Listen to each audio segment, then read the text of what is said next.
All right, so here is the long-awaited review of the top shelf 7x14 dump trailer with 4-foot sidewalls. You know, if you've seen a dump trailer review video, you've probably seen them all. But I'm just going to walk through this one real quick and kind of show you what I think is pretty neat. Most of it's kind of standard features, but anyways, I got the full tarp system. And this one comes with the black wheels, which I think looks better than those aluminum wheels. At least the whole thing's black. I think it's a good look. Not that I'm really going so much for looks on a dump trailer, but it is what it is. Got the spare tire. See, I got that door propped open over there because I parked it and unhooked from it, and then realized that I was too close to my garage to shut the door, so I guess it makes it even easier for the water to escape when it rains.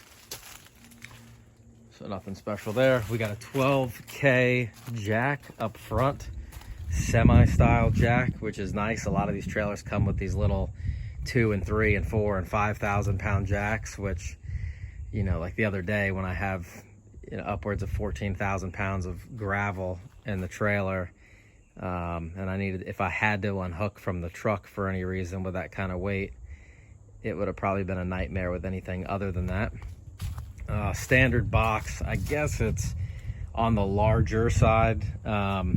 It's got the plug in the side to keep it charged. You got your standard deep cycle battery, standard pump, hydraulic setup, charger port right here where you can test your levels.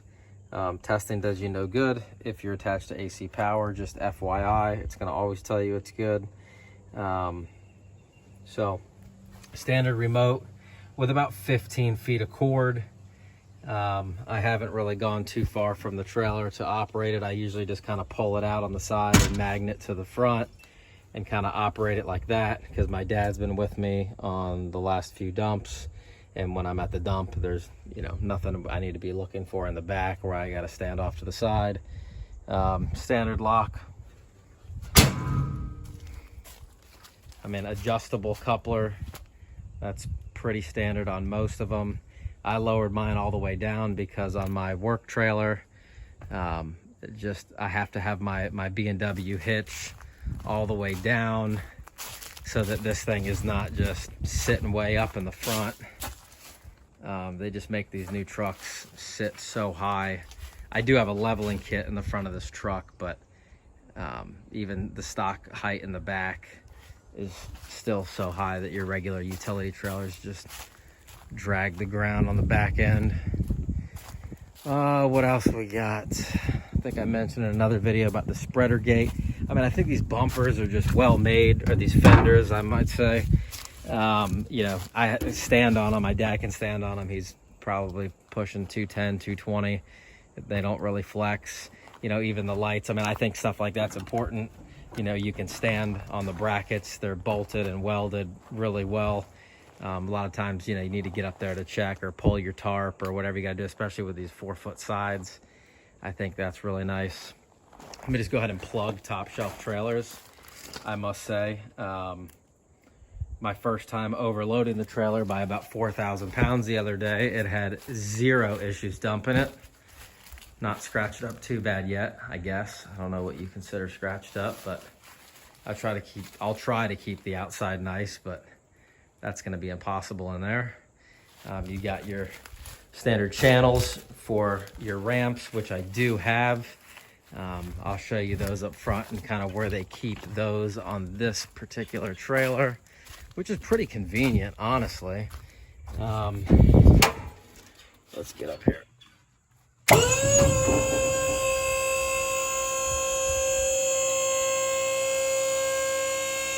So you see they keep the ramps under here in like a nice rack.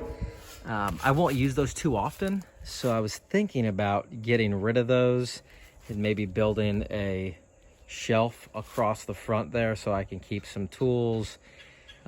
Maybe be able to get a low profile jack under there just in case I need to change a spare tire, whatever else. I mean, you name it, whatever, a rake, a shovel, things that are necessary.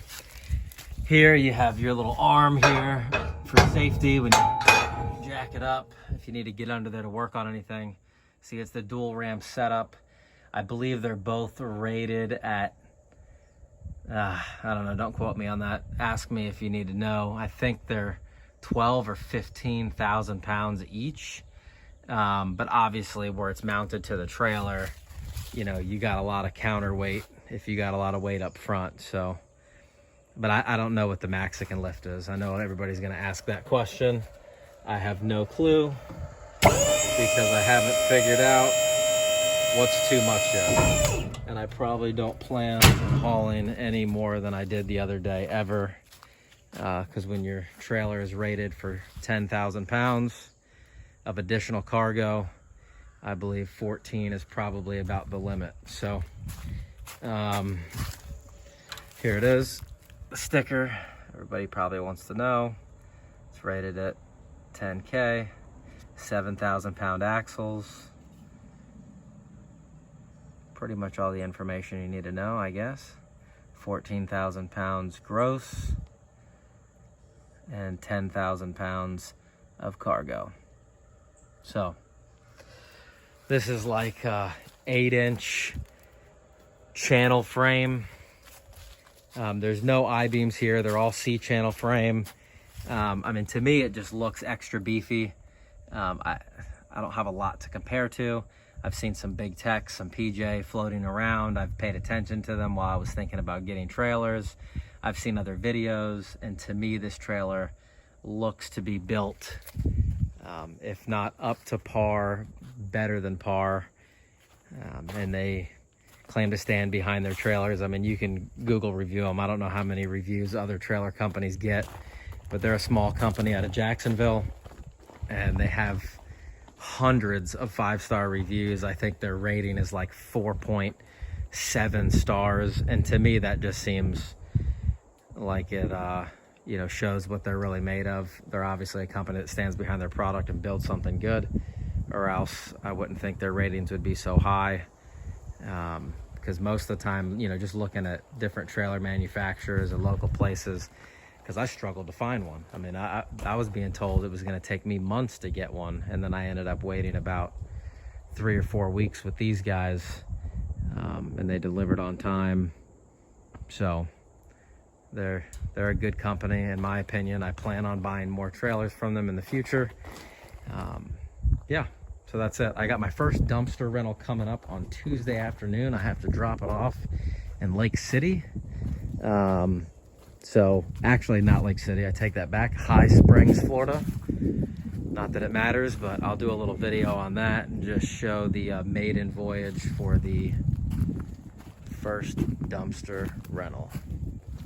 Thanks for watching.